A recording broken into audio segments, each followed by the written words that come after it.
All right, Illini fans, anytime you can win on the road, it's a great thing.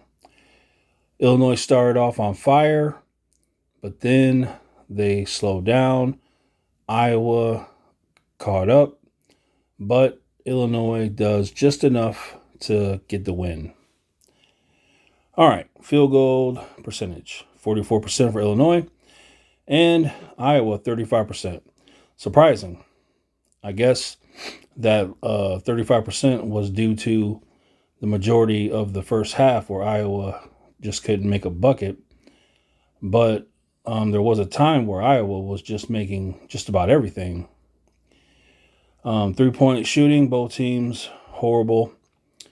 Caitlin Clark came to the game, and she could outshoot anybody from the 3-point land in college basketball, men or women. I wish she was on our team. Yeah, she couldn't play defense, but that's okay because we'll set 2 picks to get her open so she can shoot a 3. Free throw percentage, this is really bad. 12 out of 20, 60%. I've said this countless times. I'll say it again. You won't win in the tournament shooting 60% from the free throw line. And usually you won't win shooting 31% from 3, but they only took 16 instead of taking 35. Rebounding, 50 to 33. Offensive, 10 to 3. Brad will be happy about that. No complaints. Assist, 9 assists, 12 turnovers. Second game in a row with more turnovers than assists. That is not a pattern that you want to continue. Iowa, 15 assists, 5 turnovers. Beautiful. Points off turnovers. Iowa, 11. Like I said, turnovers will get you beat in the tournament. Surprisingly, Iowa had 21 fast break points, Illinois 14.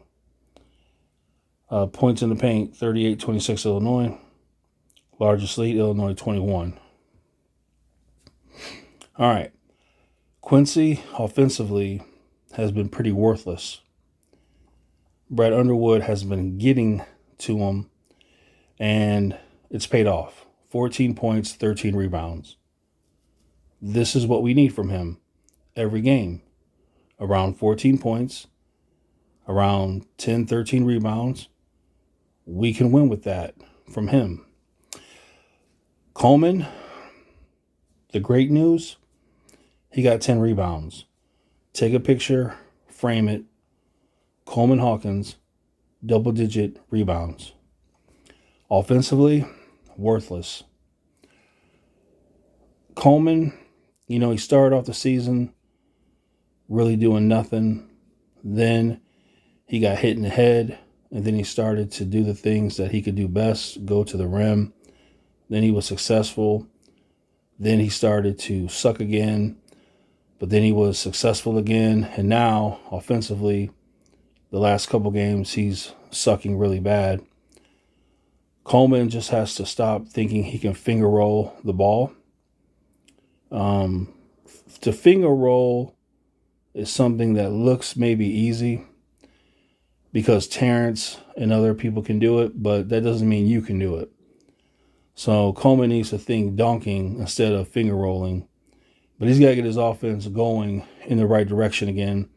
And my advice is for Brad, the other coaches, show the film of Coleman playing good and keep showing it to him every single day and night and tell him that's what we need from him. Marcus, 4 out of 14. That's pretty bad. 11 points, 4 rebounds.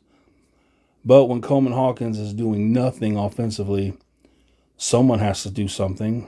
Unfortunately, Marcus, 10 missed shots. Ty Rodgers was 7 points, 8 rebounds. Ty Rodgers will rebound. You have to give him credit.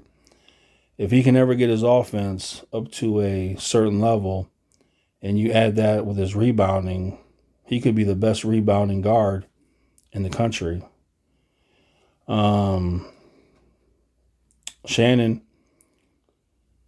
MVP for our team, 25 points, 3 rebounds, 2 assists, 3 for 8 from the 3-point line, 2 out of 3 from the free throw line, and 10 out of 19 from the floor, 35 minutes. So MVP. Dane, 15 minutes today. 9 points, 5 rebounds. He was trying. You give him the ball, he can do a few things. So that was nice to see. Morietti had, 7 minutes, 2 rebounds, 3 points. He just has to get experience. Morietti, he has the vision. He just needs the experience. The more he plays, the slower the game will become, and he'll be better for it. So he definitely has potential to be at worst, a backup point guard in the Big Ten. But experience will show us if he could possibly be a big-time starter for us at point guard. But his defense is really lacking. So that's going to be a problem. Harmon is struggling. Harmon went on a run of great success offensively off the bench. That has come to a halt. He hasn't been very good from the bench too much lately. And today he was horrible. Horrible. He has to do better than that. He has to. When you're going horrible, find something to get you, in the flow of the game. Drive to the rim, try to get fouled, try to go to the free throw line, try to do something to get yourself going. Lou Goody, 9 minutes and nothing. Lou Goody is my new Coleman Hawkins. Lou Goody, he talked about was he going to be leaving because he celebrated senior night with the rest of the seniors because he graduated early.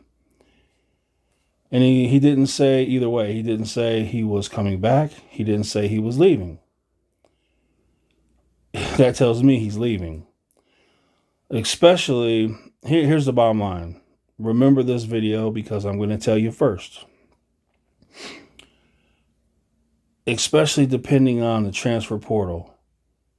Make no mistake about it. Brad Underwood is going to desperately try to get a point guard. He's desperately going to try to replace everyone he's losing. And if he's successful, Luke Goody will see he's not going to be playing again next year. I believe Luke Goody is gone. And he should be gone. The Big Ten is not for him. It's not going to work out. Defensively, he's horrible.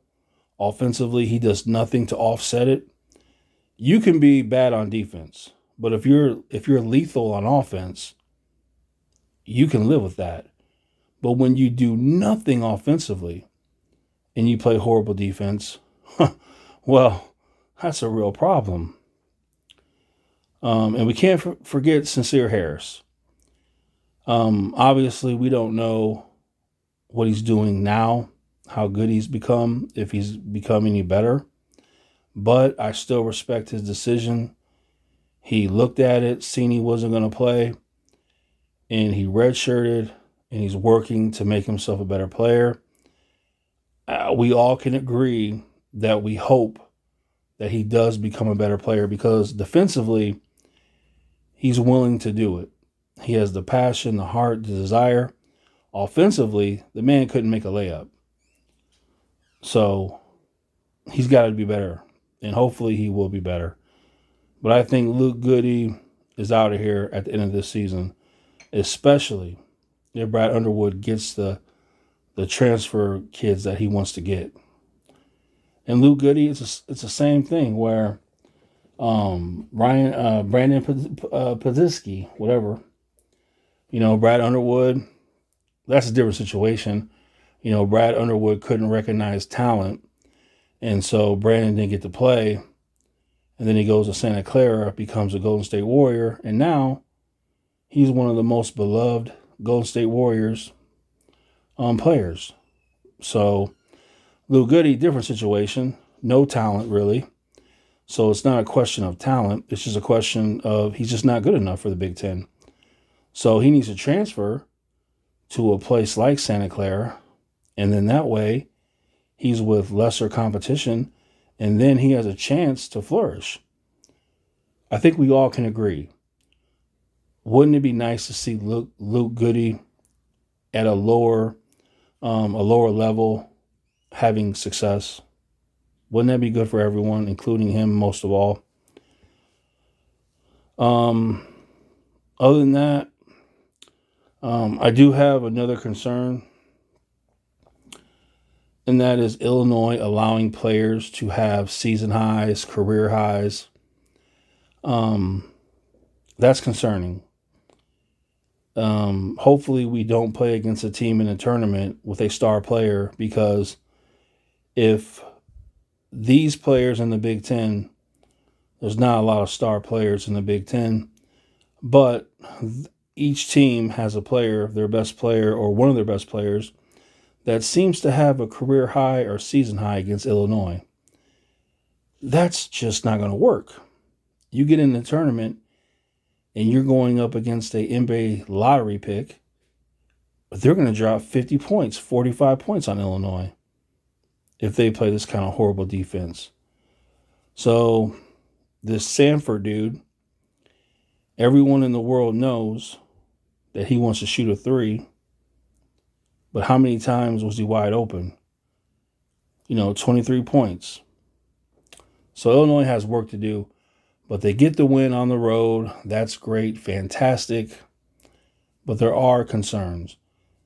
The bad free throw shooting, the bad three-point shooting, the more turnovers than assists, Coleman Hawkins' lack of offense, Justin Harmon's lack of offense, and of course the defense against teams' best players. So a lot of work for Brad and the coaching staff.